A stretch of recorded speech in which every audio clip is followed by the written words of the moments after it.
الفاتحہ۔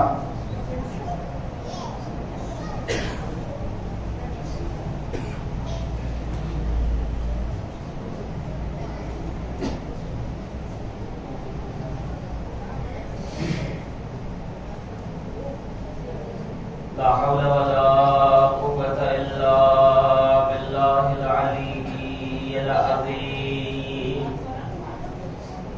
أعوذ بالله من الشيطان الرجيم، بسم الله الرحمن الرحيم۔ الحمد لله الذي نور قلوبنا بولاية الحسين وأخيه وجده وأبيه وأمه وشيعته ومواليه، وأجلى عيوننا بالبكاء في يسائه ومصيبته، وجعل هاتين الموهبتين وسيلة لنا في نيل قربته وتحصيل رحمته، ثم الصلاة والسلام على سيد الثقلين نبي الحرمين جد الحسنين بالقاسم، اللهم صل على محمد وآل محمد وآله الطيبين الطاهرين المعصومين المنتخبين المنتجبين المطلوبين، ولعنة الله على أعدائهم أجمعين، أما بعد، فقد قال الحكيم في كتابه الكريم، بسم الله الرحمن الرحيم، والذي بعث في الأميين رسولا منهم يتلو عليهم آياته ويزكيهم ويعلمهم الكتاب والحكمة وإن كانوا من قبل لفي ضلال مبين۔ اللهم صل على محمد وآل محمد۔ حضرات، قبل اس کے کہ آج کی گفتگو کا آغاز کیا جائے، گزارش ہے ایک مرتبہ سورہ حمد اور 3 مرتبہ سورہ توحید کی تلاوت فرما کر مولانا مرحوم جو آپ کے درمیان ایک زمانے میں خدمت کر چکے ہیں، مولانا سمر عباس صاحب، اور ظفر بھائی کے والد مرحوم جناب عزت علی ابن ولیاد علی صاحب کی روح کے ساتھ۔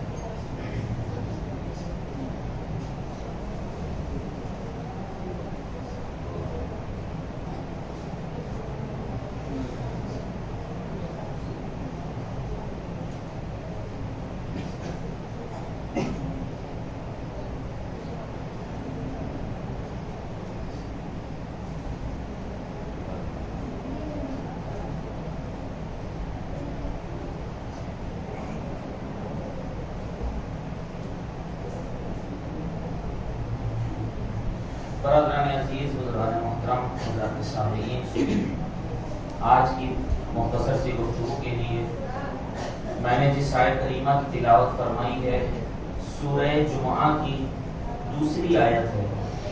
اس میں خدا رب العزت ارشاد فرما رہا ہے، هو الذی بعث فی الامیین رسولا منہم، وہ ہے کہ جس نے امی لوگوں کے درمیان انہی میں سے ایک رسول کو مقرر کیا اور بھیجا۔ یتلو علیہم آیاتہ، یہ رسول ان کے لیے آیتوں کی تلاوت کرتا ہے، ویزکیہم، ان کا تزکیہ نفس کرتا ہے، ویعلمہم الکتاب والحکمہ، انہیں کتاب اور حکمت کی تعلیم دیتا ہے، وَإِن كَانُوا مِن قَبْلُ لَفِي ضَلَالٍ مُبِينٍ، اگرچہ اس سے پہلے یہ لوگ سب کھلی ہوئی گمراہی میں مبتلا تھے۔ سورہ جمعہ میں کل بھی آپ نے نماز جمعہ پڑھی، اس میں دوسری آیت یہ ہے، اس میں پروردگار عالم اپنے نبی کو بھیجنے کی بات کر رہا ہے اور اشارہ اس بات کی طرف کر رہا ہے کہ جو اس کے خصوصیات ہیں، قرآن مجید میں نبی کے بہت سے خصوصیات کو بیان کیے گئے ہیں، لیکن اس آیہ کریمہ میں پروردگار عالم نے 4 خصوصیات کو بھیجا، 4 خصوصیات کو بیان کیا ہے جس کے ساتھ نبی کو بھیجا ہے۔ سب سے پہلی چیز، یتلو علیہم آیاتہ، یہ ان کے لیے آیات الہیہ کی تلاوت کرتے ہیں۔ آسان لفظوں میں کہوں تلاوت کرنے کو، یہ ان کے لیے قرآن پڑھتے ہیں، اور جو ان پڑھ ہو وہ کبھی بھی پڑھ کے سنا نہیں سکتا ہے۔ پہلی جو خصوصیت ہے یتلو علیہم آیاتہ، دوسری ہے ویزکیہم، ان کا تزکیہ نفس کرتا ہے. تزکیہ نفس مطلب تزکیہ نفس کا تعلق ہوتا ہے اخلاق سے، یعنی نفس کو پاکیزہ کریں گے تو اخلاق اچھا ہوگا انسان کا. تیسری صفت کیا؟ وَيُعَلِّمُهُمُ الْكِتَابَ، انہیں کتاب کی تعلیم دیتا ہے، وَالْحِکْمَةَ، اور انہیں حکمت سکھاتا ہے. تو پروردگار عالم نے اس آیہ کریمہ میں 4 خصوصیات کا تذکرہ کیا. آیتوں کی تلاوت کرتا ہے، تزکیہ نفس کرتا ہے، کتاب سکھاتا ہے، حکمت سکھاتا ہے. اب اگر آپ ان کا خلاصہ کریے تو یہ بات آسانی سے کہا جا سکتا ہے. دیکھیں قرآن کا لفظ تو دور کی بات ہے، قرآن کا زبر اور زیر بھی اپنی جگہ پہ معنی اور مفاہیم کا سمندر بہا دیتا ہے. تو وہ افراد جو کہتے ہیں کہ قرآن میں یہ ہونا چاہیے، یہ نہیں ہونا چاہیے، لفظیں اور آیتیں تو دور کی بات ہے، قرآن کا آپ زبر زیر میں نہیں بدل سکتے اور زیر کو زبر سے نہیں بدل سکتے، کیونکہ معنی بدل جائے گا. خالق دو عالم جو معنی لے رہا ہے وہ نہیں ہو سکتا ہے. تو لفظیں جو رکھی گئی ہیں، پہلے کوئی لفظ، دوسرا کوئی لفظ، تیسرا کوئی لفظ، تو اس میں بھی حکمت ہے. پہلی خصوصیت ہے یتلو علیہم آیات، کی آیتوں کی تلاوت. دوسری کیا؟ وَیُزَکِّیہم، اور تیسری ہے وَیُعَلِّمُہُمُ الْکِتَابَ وَالْحِکْمَةَ. دوسرا ہے تزکیہ نفس اور تیسرا ہے تعلیم. تزکیہ نفس کا تعلق ہوتا ہے اخلاق سے، اور جو اخلاق پہ کام کرتا ہے اس کو کہتے ہیں تربیت کرنا. تو اب آسان لفظوں میں ترجمہ کروں کہ یہ نبی ان کی تربیت بھی کرتا ہے اور یہ نبی انہیں تعلیم بھی دیتا ہے. پہلے تربیت ہونا چاہیے قرآن کے اعتبار سے، بعد میں تعلیم ہونا چاہیے. دو الگ الگ لفظیں ہیں. ہمارے معاشرے میں کیا ہوتا ہے، ہم تربیت اور تعلیم کبھی نہیں کہتے ہیں، ہم ہمیشہ کہتے ہیں تعلیم اور تربیت. ہمارے معاشرے میں بولا جاتا ہے نا، کسی طالب علم کو پڑھنے کے لیے آپ نے انڈیا سے باہر بھیج دیا، ایران بھیج دیا، کہ کہیں چلا گیا، تو آپ کیا کہتے ہیں؟ صاحب اعلیٰ تعلیم و تربیت کے لیے فلاں جگہ گئے.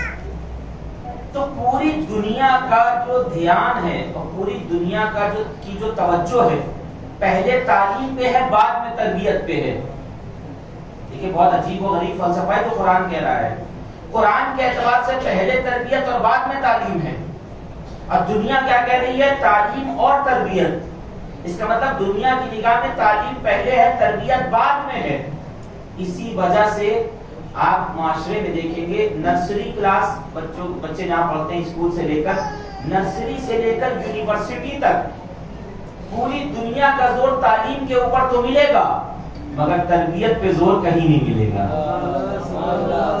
پوری دنیا میں آپ دیکھ لیجئے، اسکول ہو، کالج ہو، یونیورسٹی ہو، تعلیم پہ سب کا زور ہے مگر تربیت نہیں. تربیت کے لیے کیا کہتے ہیں؟ ایک سبجیکٹ پڑھا دیا جاتا ہے مورل سائنس کا، یعنی اخلاقیات کا، اور وہ بھی ایسا سبجیکٹ پڑھانے والا ہوتا ہے جس کو خود اخلاقیات نہیں آتے. جو اسٹوڈنٹ سے صحیح سے بات نہیں کرتا وہ چلاتا ہے اخلاق کا درس دینے اسکول میں. وہ برائے نام ہوتا ہے جن کا کوئی اخلاق نہیں اچھا، وہ آتے ہیں اخلاق کا درس دینے. تو پوری دنیا میں نظام کیا چل رہا ہے؟ تعلیم اور تربیت. پوری دنیا تعلیم پہ زور دے رہی ہے، تربیت سے بے بہرا ہے. یہی نتیجہ ہوتا ہے، انسان پڑھ لکھ کے قابل تو بن جاتا ہے مگر نہ اپنا کردار سدھار پاتا ہے نہ گھر والوں کا سدھار پاتا ہے. پوری دنیا تعلیم اور تربیت، یعنی پوری دنیا تعلیم پہ زور دے رہی ہے، تربیت پہ نہیں. مگر قرآن کی نگاہ سے نظریہ ہونا چاہیے پہلے تربیت بعد میں تعلیم. اسلام کے اعتبار سے نظریہ ہونا چاہیے پہلے تربیت بعد میں تعلیم. یہی وجہ ہے تعلیم آپ کو پوری دنیا میں ملے گی، لیکن تربیت کے ساتھ تعلیم دیکھنا ہو تو حوض علمیہ میں آ کے دیکھو. صلوات پڑھے گا محمد وآل محمد.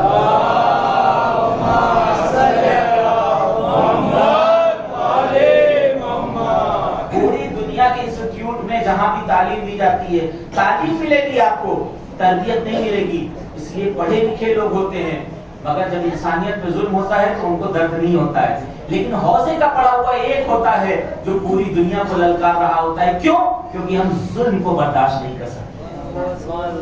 کیا درد ہے؟ تربیت پہلے کی گئی. اچھا دیکھیں، تربیت ہماری تربیت ماں کی آغوش سے ہوتی ہے. اسی لیے مولا متقیان حضرت علی ابن ابی طالب علیہ السلام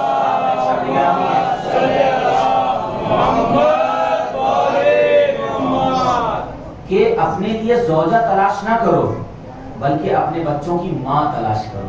کیونکہ جب اپنے بچوں کی ماں تلاش کرو گے تو وہ پھر تمہارے نسلوں تک علم اور تربیت کا ذمہ پہنچائے گی اور وہ ادا کرے گی اس ذمہ داری کو، نسلن بعد نسلن۔ لیکن اگر صرف زوجہ ڈھونڈو گے تو بہت سارے جو اختلافات آج ہو رہے ہیں، نہیں ہونے چاہیے معاشرے میں، اس طرح کے ہوں گے۔ تربیت پہلے ماں کی آغوش سے ملتی ہے، ہمیں پہلے سکھایا جاتا ہے، بڑوں کا احترام ایسے کرنا ہے، سلام ایسے کرنا ہے، کلام ایسے کرنا ہے۔ جب بچہ بڑا ہو جاتا ہے تو کسی کے حوالے کر دیا جاتا ہے تربیت کے لیے، اور یہ وجہ جیسی تربیت مدرسوں میں ہوتی ہے دنیا کے کسی انسٹیٹیوٹ میں نہیں ہوتی ہے۔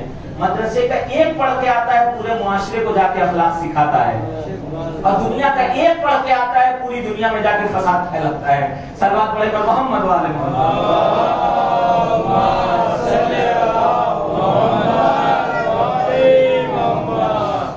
قرآن کے اعتبار سے کہا پہلے یہ وَيُزَكِّيهِمْ، یہ تزکیہ نفس کرتے ہیں، وَيُعَلِّمُهُمُ الْكِتَابَ وَالْحِکْمَةَ، یہ کتاب اور حکمت کی تعلیم دیتے ہیں۔ تو قرآن کے زاویے سے، اسلام کی نگاہ سے پہلے تربیت ہے، بعد میں تعلیم ہے۔ دنیا نے پہلے تعلیم اور تربیت تو چھوڑ ہی دیجیے۔ اب میں جملہ آپ تک پہنچانا چاہتا ہوں، تربیت کے بغیر تعلیم حاصل کرنا بالکل ایسے ہی ہے کہ جیسے کچرے کے اوپر بارش ہو جائے تو آپ کو پتا ہے کہ بدبو پوری فضا میں پھیل جاتی ہے۔ اور تربیت کے ساتھ تعلیم حاصل کرنا اس طرح جیسے ابر کرم کا نزول ہو جائے تو گلشن کے اوپر پڑے تو جو پھولوں سے خوشبو ہو پوری فضا کو معطر کر دے۔ تو یہ تربیت کے بغیر تعلیم حاصل کریں گے تو معاشرے میں کردار کی بدبو جائے گی، تربیت کے ساتھ تعلیم حاصل کریں گے تو معاشرے میں کردار کی خوشبو جائے گی۔ اب ایک جملے میں بات کو سمیٹ رہا ہوں، تربیت کے بغیر اگر تعلیم ہوتی ہے تو انسان سلمان رشدی بن کے ملعون بن جاتا ہے، اور تربیت کے ساتھ تعلیم ہوتی ہے تو انسان امام خمینی بن جاتا ہے۔ محمد والے محمد صلی اللہ علیہ محمد والے محمد۔ وہ کیا کر رہے ہیں؟ وہ گمراہ کر رہے ہیں دنیا کو، یہ دنیا کو ہدایت دے رہا ہے۔ اس طرح ہدایت دے رہا ہے کہ چلا گیا دنیا سے مگر اس کا کردار آج بھی موجود ہے، چلا گیا دنیا سے مگر کردار اس کا آج بھی زندہ ہے۔ تو سرکار کس لیے آئے کہ تربیت دیں گے اور تعلیم دیں گے۔ 40 سال جھوٹوں کے درمیان رہے مگر جھوٹ بولنا تو نہیں سیکھا۔ ہم کیا کہتے ہیں مول صاحب کیا کریں، ہمارا بچہ محلے والے بچوں کے ساتھ کھیلتا ہے، کبھی گولی کھیلتا ہے، کبھی پتنگے اڑاتا ہے، کبھی کچھ کھیل رہا ہے، جو ہوتا ہے کھیل، تو ہم اپنے بچوں کو کنٹرول نہیں کر پاتے ہیں اور سارا الزام ڈال دیتے ہیں محلے والے بچوں کے اوپر۔ انسان ہمیشہ یہ کیوں سوچتا ہے کہ ہم دوسروں سے متاثر ہو جاتے ہیں؟ ایسا کردار بناؤ کہ تم مؤثر ہو جاؤ، دوسرے تمہارے کردار سے دیکھ کر پیغام حاصل کرتے۔ سبحان اللہ۔ ائمہ طاہرین کی معصومین کی سیرت ہمارے سامنے۔ نبی 40 سال معاشرے میں رہے، کیسے معاشرے میں؟ جھوٹوں کے درمیان رہے مگر کبھی جھوٹ بولا، لٹیروں کے درمیان رہے، کسی کا مال لوٹا، فسادیوں اور قاتلوں کے درمیان رہے، کبھی کسی کا قتل کیا نبی نے، غاصبوں کے درمیان رہے، کسی کا حق غصب کیا، یتیموں کے ساتھ رہے، کسی یتیم کا مال ہڑپا نبی نے، لوگ امانت رکھواتے تھے، خیانت کاروں کے درمیان رہے نبی، لیکن کسی کے مال میں خیانت کی نہیں کیا، بلکہ تاریخ کیا بتاتی ہے؟ کردار وہاں پہنچا دیا۔ یہ تربیت کر رہے تھے معاشرے کی، تعلیم بعد میں ہے، کردار وہاں پہنچا دیا اور اس طرح سے مؤثر ثابت ہوئے کہ جھوٹوں کے درمیان رہے، جھوٹ نہیں بولا بلکہ جھوٹوں کو سچ بولنا سکھا دیا، قاتلوں کے درمیان رہ کے قتل نہیں کیا، اسلام کے لیے قاتلوں کے دل میں فداکاری کا جذبہ بھر دیا، خیانت کاروں کے درمیان رہے، ان کو امانت داری سکھا دی۔ نتیجہ کیا ہوا؟ جو عرب کے جھوٹے تھے وہ آپ کو صادق کہنے لگے، جو عرب کے خیانت کار تھے وہ آپ کو امین کہنے لگے۔ اہل بیت کے چاہنے والوں کا کردار یہ ہونا چاہیے کہ جھوٹا بھی آپ کو دیکھ کے سچا کہنے لگے۔ اس سے بڑی نبی کی صداقت کی، صداقت کی اور کیا دلیل ہو سکتی ہے؟ تو نبی نے سب سے پہلے کام 40 سال کیوں انتظار کیا؟ قرآن نہیں سنا سکتے تھے؟ جو قرآن 40 برس کے بعد آنا تھا، اعلان رسالت کرنا تھا، وہ اعلان رسالت پہلے کر دیتے۔ اعلان رسالت 40 برس کے بعد کیا، سب نے تو نہیں مان لیا، کچھ ایسے تھے جو روڑے ڈال رہے تھے، کچھ ایسے تھے جو رکاوٹیں بن رہے تھے اسلام کی راہ میں، تو وہ پہلے بن جاتے، جنہیں ماننا تھا وہ پہلے مان لیتے۔ نہیں، نبی کے ذریعے پروردگار ایک سنت قائم کرنا چاہ رہا تھا پہلے تربیت کے لیے اپنے دل کو آمادہ کر لو، اس کے بعد جو تعلیم آئے گی وہ مفید ثابت ہوگی۔ تو نبی نے 40 سال اس طرح تربیت کر دی کہ اب اس کے بعد نبی کہتے ہیں اگر میں کہوں کہ اس پہاڑ کے پیچھے سے ایک لشکر آ رہا ہے تو مانو گے؟ کہا مان لوں گا۔ کہا نہیں آیا تو کیا ہوا؟ کہا یا نبی اللہ یہ ہماری نگاہوں کی خطا ہو سکتی ہے مگر آپ کے زبان کی خطا نہیں ہو سکتی۔ صلوات پڑھیں محمد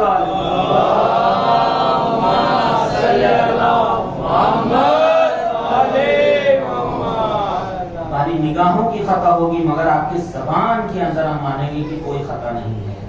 کہاں کردار؟ یہ پہلے تربیت کی ہے، بعد میں جب قرآن کی تعلیم دی اور کس طرح تربیت کر رہے ہیں۔ ابھی قرآن نازل نہیں ہوا تھا، قدرت نے یہ فیصلہ کیا کہ جو آپ کا کردار ہوگا اسی کو ہم ایمان بنا دیں گے اور جو آپ کی گفتار ہوگی اسی کو ہم قرآن بنا دیں گے۔ نبی نے کچھ اور تو نہیں کیا کہ قرآن سنانے سے پہلے اعلان رسالت سے پہلے کچھ اور کرتے تھے، اعلان رسالت کے بعد کچھ اور کیا، اعلان رسالت سے پہلے کچھ اور بولتے تھے، اعلان رسالت کے بعد کچھ اور بولا۔ نہیں، ابتدائے زندگی سے نبی اکرم کے اور انتہائی زندگی تک وہی گفتگو رہی، وہی کردار رہا۔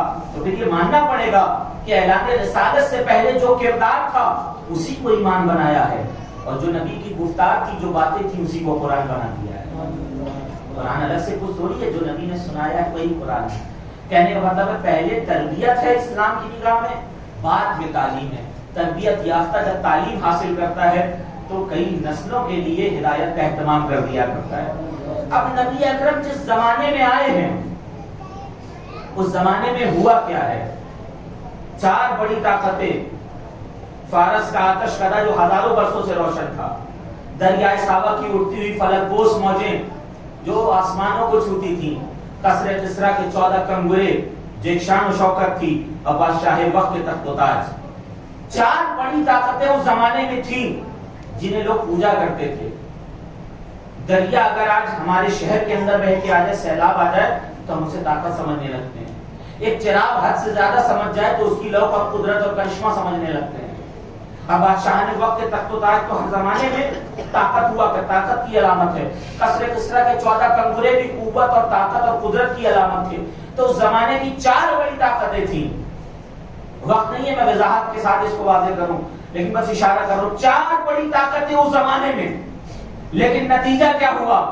جب نبی اکرم آئے تو ساری تاریخ کی کتابوں نے لکھا ہے بین الفریقین، جب نبی اس دنیا میں آئے تو فارس کا آتش کدہ جو ہزاروں برسوں سے روشن تھا خاموش ہو گیا، دریائے ساوا کی اٹھتی ہوئی فلک بوس موجیں زمین دوز ہو گئی، قصر کسریٰ کے 14 کنگرے ٹوٹ کے زمین پہ بکھر گئے، اور بادشاہ نے وقت کے تخت و تاج الٹ کے رہ گئے۔ نبی نے کچھ کیا؟ کچھ نہیں کیا۔ ابھی تو نبی اس دنیا میں آئے ہیں، لیکن پروردگار یہ پیغام دینا چاہتا تھا کہ تمہاری بنائی ہوئی طاقتیں حق نہیں ہیں، پروردگار حق کے ساتھ جنہیں بھیجتا ہے حق میں طاقت ہوتی ہے۔ آسان لفظوں میں کہوں، طاقتیں حق نہیں ہوتی ہیں، حق کو طاقت کہا جاتا ہے۔ طاقتیں حق نہیں، حق طاقت ہے۔ اس زمانے کی 4 بڑی طاقتیں، اور آسان لفظوں میں کہوں تو اس زمانے کے 4 سپریم پاور تھے، اور جب حق آیا تو سارے سپریم پاور نے اپنا دم توڑ دیا۔ اب ہم سے دنیا کہتی ہے کہ صاحب آپ کہتے ہیں آپ کے امام آئیں گے، پوری دنیا میں عدل انصاف کا نظام قائم ہو جائے گا، کروڑوں کی تعداد میں مجرم گھوم رہے ہیں، حق والے اتنے سے بچے ہوئے ہیں، یہ کیسے ممکن ہو سکتا ہے کہ اتنے سے حق والے ان کے اوپر غالب آ جائیں؟ ابھی تم نے سنت الہی کو دیکھا کہاں ہے؟ تم نے نظام قدرت کو پڑھا کہاں ہے؟ کائنات کا جب پہلا محمد آیا تو ساری سپریم پاور نے اپنا دم توڑ دیا۔ انتظار کرو، جب کائنات کا آخری آئے گا، محمد آئے گا، ساری سپریم پاور اپنا دم توڑتی ہوئی نظر آئے گی۔ امریکہ ان کے قدموں پہ دم توڑے گا، اسرائیل ان کے قدموں پہ دم توڑتا نظر آئے گا۔ صلوات پڑھے محمد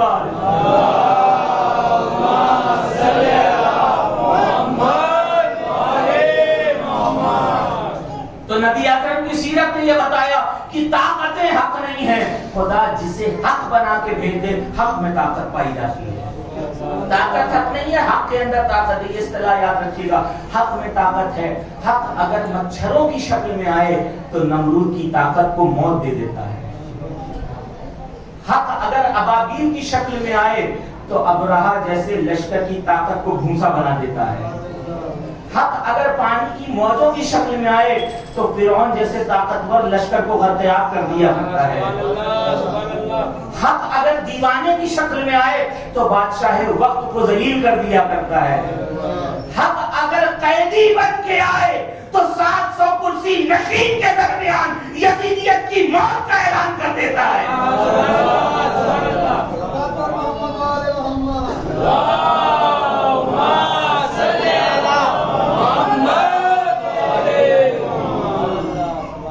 قدرت نے بتانا چاہا طاقتیں حق نہیں ہیں، حق جسے ہم بنا کے بھیجیں گے حق میں طاقت پائی جاتی ہے.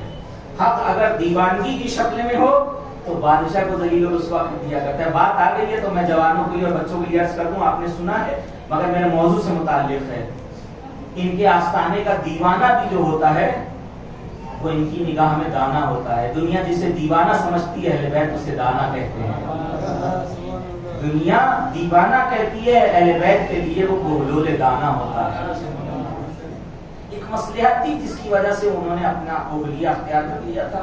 آپ سب نے سیریل میں دیکھا ہوگا، پڑھا ہوگا، کتابوں میں سنا ہے علماء سے. میرے موضوع میں اس لیے عرض کروں، کہا گیا تھا دو، دیکھیے حاکم سے بہلول کی رشتہ داری بھی ہوتی تھی، حاکم سے رشتہ داری ہوتی تھی اور خاص مشیر ہوتے تھے.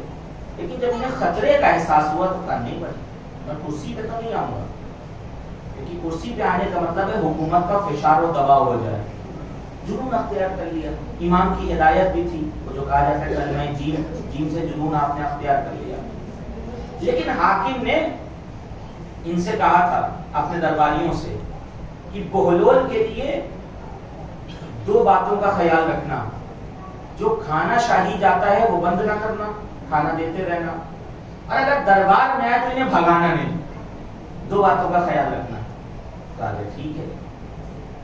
اب کہا گیا کھانا پہنچایا، کہا نہیں وہ تو جنون اختیار کر لیا اور عجیب و غریب پاگلوں والی حرکت کر رہے ہیں. کہا جاؤ کھانا دے کے آؤ.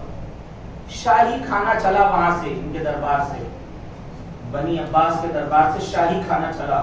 ڈھونڈا گیا کہاں ہے بہلول، دیکھا گیا اسٹریٹ پہ جسے ہم فٹ پاتھ کہتے ہیں کنارے پڑے ہوئے ہیں. ایک لکڑی کا ڈنڈا ہے جسے وہ اپنا گھوڑا بنائے ہوئے ہیں، سب آپ جانتے ہیں، کنارے رکھا ہوا اور یہ اسٹریٹ کے اوپر فٹ پاتھ پہ آرام کر رہے ہیں سڑک کے کنارے.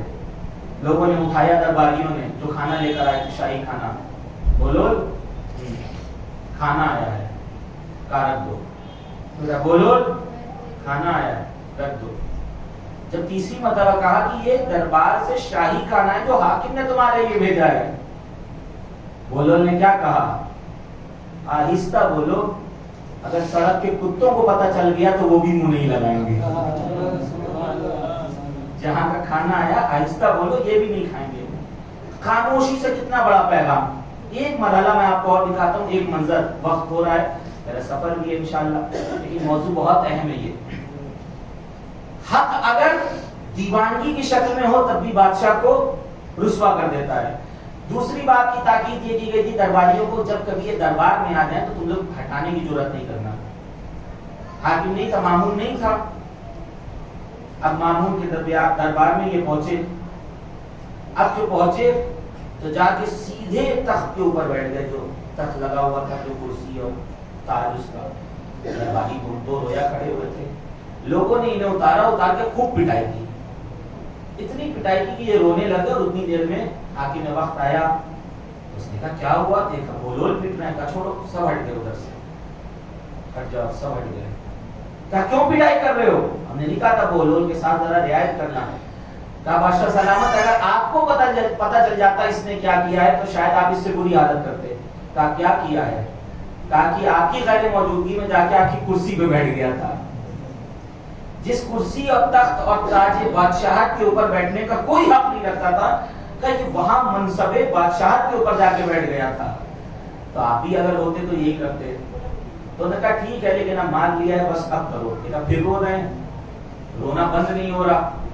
تو کہا بہلول بس اب تو پٹائی نہیں ہو رہی، اب چپ ہو جاؤ، اب کیوں رو رہے ہو. کہا اپنے اوپر تھوڑی رو رہا ہوں، میں تو تمہارے اوپر رو رہا ہوں. دیکھیے یہ ہے حق اور وہ ہے باطل. ادھر پوری طاقت ہے، یعنی مملکت ہے، بادشاہت ہے، اور یہ ایک حق تنہا ایک دیوانگی کی شکل میں. اور ادھر پوری عظیم طاقت ہے. اپنے اوپر تھوڑی رو رہا ہوں، حاکم میں تو تیرے اوپر رو رہا ہوں. وہ تعجب کرتے میرے اوپر کیوں رو رہے ہو، پھر تو تم رہے ہو. کہ میں یہ سوچ کے رو رہا ہوں چند لمحوں کے لیے تمہاری کرسی پہ بیٹھا تو میری اتنی پٹائی ہوئی ہے، اہل بیت کی کرسی پہ مدتوں سے بیٹھے آ رہے ہو، اب اپنی سوچو قیامت میں کتنی پٹائی ہوگی.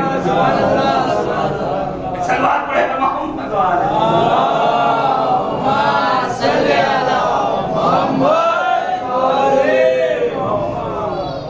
اسی طرح ایک منظر ہے ایک شاعر کا اور ایک بادشاہ وقت کا، اسے پیش نہیں کر سکتا. خانہ کعبہ کے اندر جو فرزدق نے شعر سنایا ہے، بادشاہ وقت کے بھائی کو رسوا کیا ہے وہاں پر. کہنے کا مطلب ہے کہ طاقت حق نہیں ہے، حق پروردگار جسے بنا کے دیتے حق کے اندر طاقت پائی جاتی ہے. اور یہی وجہ ہے کہ آج آپ دیکھ لیجئے جو حق والے ہیں وہ پوری دنیا پہ چھائے ہوئے ہیں، ان کا تذکرہ ہو رہا ہے مگر طاقتوں کا کہیں تذکرہ نہیں ہو رہا ہے. اور یہ بھی الگ بات ہے کہ دنیا جسے طاقتور مانتی ہے ہماری نگاہ میں وہ طاقتور ہے بھی نہیں. دنیا جس ملک کا چاہے قصیدہ پڑھے ہم اسے طاقتور نہیں سمجھتے ہیں، چاہے جتنی ان کی پوجا کی جائے.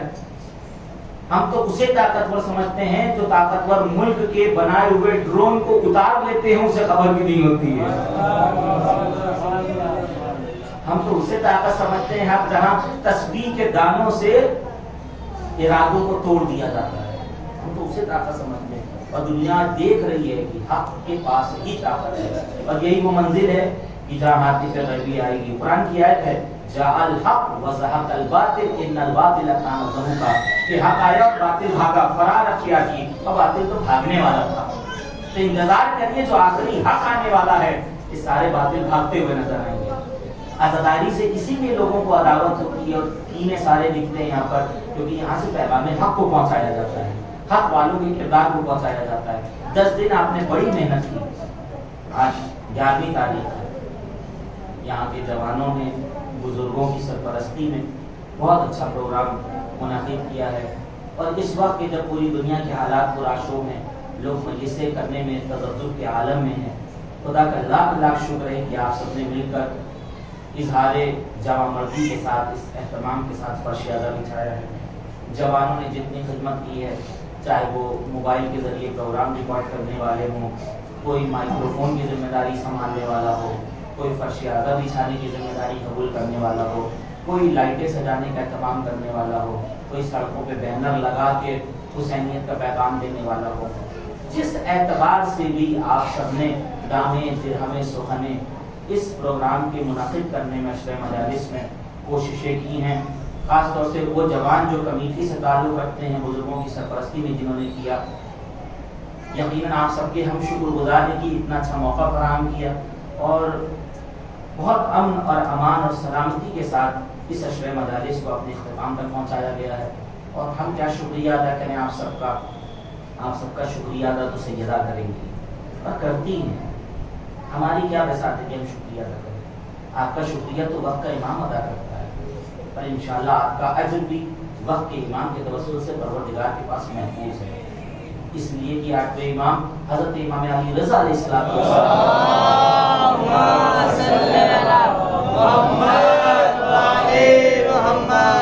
فرماتے ہیں رحم اللہ عبدا احیا امرنا، پروردگار ایسے بندے کے اوپر رحمت نازل کرے جو ہمارے پیغام کو، ہماری باتوں کو، تعلیمات کو زندہ کرتے ہیں. پوچھا گیا کون زندہ کرتے ہیں؟ کہا جو ہمارے علوم کو سیکھتے ہیں اور پھر دوسروں کو پہنچاتے ہیں. تو الحمدللہ آپ سب اس حدیث کے مصداق ہیں.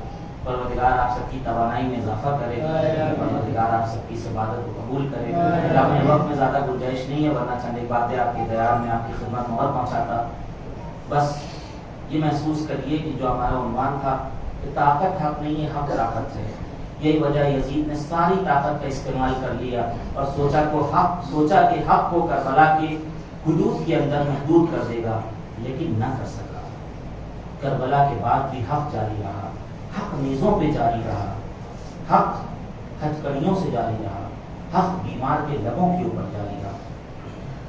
اور پیغام حق اس طرح ہم تک پہنچا ہے کہ آج ہمارے علماء نے کتنی قربانیاں دی ہیں مگر ہم نے حق کا کبھی ساتھ نہ چھوڑا ہے. 11 محرم کی تاریخ عزیزوں، زہرا کا بھرا گھر لٹ چکا ہے. زہرا کا گھر تاراج ویران ہو چکا ہے، ماؤں کی گودیاں اجڑ گئی ہیں اور اب ماؤں کی گودیاں خالی ہو گئی ہیں، جوان شہید ہو گئے ہیں، بچے شہید ہو چکے ہیں، جو خیمے کے اندر بچے ہوئے تھے سب کچھ تاراج کر دیا گیا ہے۔ مگر عزیزان محترم ذرا تصور کریں، کل کے مصائب سے میں آج کے مصائب کو ملا دوں تو انشاءاللہ بہت دقت آئے گی اور بہت گریہ کریں گے۔ جس طرح سے 10 دن آپ نے گریہ کیا انشاءاللہ اسی طرح گریہ کریں گے۔ جب کل کے دن تمام شہداء کی شہادت واقع ہو گئی اور بیویاں ابھی ابھی اپنے دل کو سنبھالے ہوئے بیٹھی ہیں، فضا آتی ہیں، کہتی ہیں شہزادی زینب قیامت کی خبر لے کر آئی۔ بی بی بہت غضب کی خبر ہے۔ زینب کہتی ہیں فضا کیا ہوا؟ کہتے ہیں بی بی بہت غضب کی خبر ہے، آپ سے برداشت نہ ہوگا۔ کہتی ہیں فضا کون سی خبر لائی ہو؟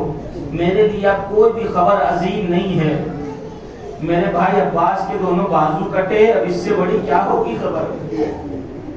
جوان ایڑیاں رگڑتا رہا اور سینے پہ برچی کی ہڈی ٹوٹ گئی، اب اس سے بڑی کیا بات ہوگی؟ 6 مہینے کے بچے کے گلے پہ 3 بھال کا تیر دیکھ لیا، فضا اور کیا دیکھنا ہے؟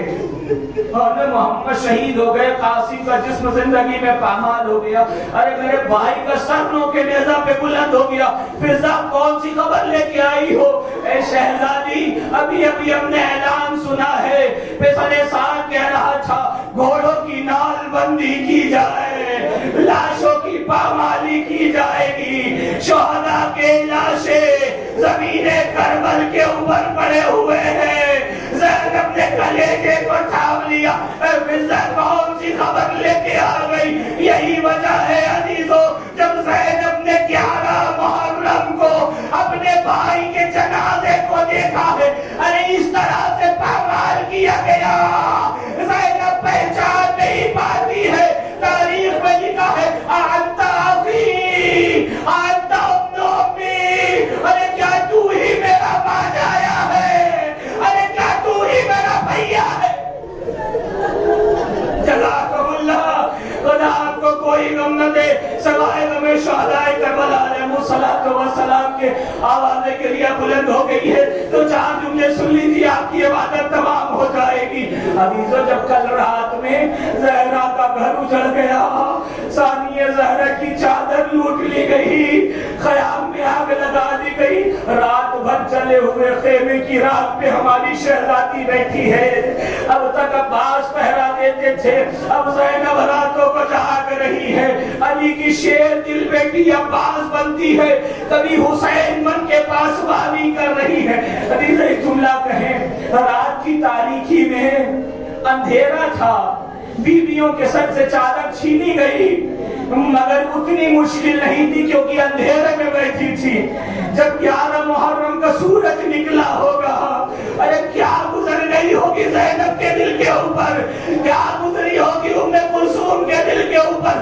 عزیزو ذرا توجہ کرو، جب ہماریوں سے آئی تھی بی بی، اب بیویوں کو واپس جانا ہے، ہماریہ نہیں ہے، بغیر تجاوے کے اونٹوں کو لایا گیا اور ستم تو یہ کر دیا گیا، ایک ایک اونٹ پہ ایک ایک بیوی کو بٹھایا گیا، ہاتھ پسے پشت باندھ دیے گئے، آگے ننھے ننھے بچوں کو بٹھایا گیا۔ اور جب سارے اونٹ آگے، ام لیلہ کو زینب نے سوار کیا، رباب کو زینب نے سوار کیا، ام کلثوم کو زینب نے سوار کیا، فروا کو زینب نے سوار کیا، ایک ایک بیوی کو زینب نے سوار کیا۔ ارے جب زینب کی سواری تنہا بچی ہوگی، اولاد والوں، ماں بہنوں، کیا مدینہ یاد نہ آیا ہوگا؟ اے بیٹا اکبر تم نے سوار کیا تھا، قاسم تم نے سوار کیا تھا، اور محمد تم بھی تھی، اے میرے بھائی عباس، ارے پریشان سے سوار کر کے لائے تھے، فرات سے اٹھ کے آ جاؤ، اب زینب کو کون سوار کرے گا؟ عجب نہیں فرات کا کنارہ ہوگا، لاشا تڑپ رہا ہوگا، اے شہزادی، ارے غلام کو معاف کر دیں۔ جزاکم اللہ، خدا آپ کو کوئی غم نہ دے، سوائے غم شہداء کربلا کے۔ باقی تو 2 جملے سنیے، مصائب تمام ہو رہے ہیں۔ بیویوں کو اس جگہ سے لے جایا گیا جہاں شہداء کے لاشیں پڑے ہوئے تھے، جہاں شہداء کے پامال لاشیں پڑے ہوئے تھے، بیویوں کے لٹے ہوئے قافلے کو وہاں سے لے جایا گیا۔ اور یہ زینب ہیں جو واقعہ کربلا کے بعد کبھی عباس بنتی ہیں، کبھی حسین بنتی ہیں۔ سنیں گے کیسے عباس بنتی ہیں؟ جیسے ہی اپنے بھائی کے پامال جنازے کو دیکھا، اونٹ کی بلندی سے اپنے آپ کو گرا دیا۔ میں کہوں گا بی بی، ارے آپ تو آقا عباس کی طرح گر رہی ہیں۔ آپ کہیں گے کیسے عباس کی طرح گر رہی ہے؟ عجب نہیں زینب بتائے بھائی عباس، کل تم اسی کربلا میں منہ کے بل زمین پہ گرے تھے، تمہارے ہاتھ نہیں تھے۔ آؤ اپنی بہن زینب کو دیکھو، زینب کے ہاتھ تو ہیں مگر پسے پشت بندھے ہوئے ہیں۔ اب جو زینب اونٹ کی بلندی سے گری، منہ کے بل اپنے بھائی کے جنازے پہ گرا دیا، زاروں قطار گریا کر رہی ہے۔ اب جو سجاد کے چہرے کو دیکھا، اے سجاد کیا میرا ساتھ چھوڑ دو گے؟ پھوپھی اماں، ان یزیدیوں نے اپنے نجس لاشوں کو دفن کر دیا، مگر میرا بابا زمین کربلا پہ بے گوروں پہ کفن پڑا ہے۔ عجب نہیں زینب نے کہا ہو سجاد گھبرانا نہیں، یہیں پہ روزہ بنے گا۔ زوار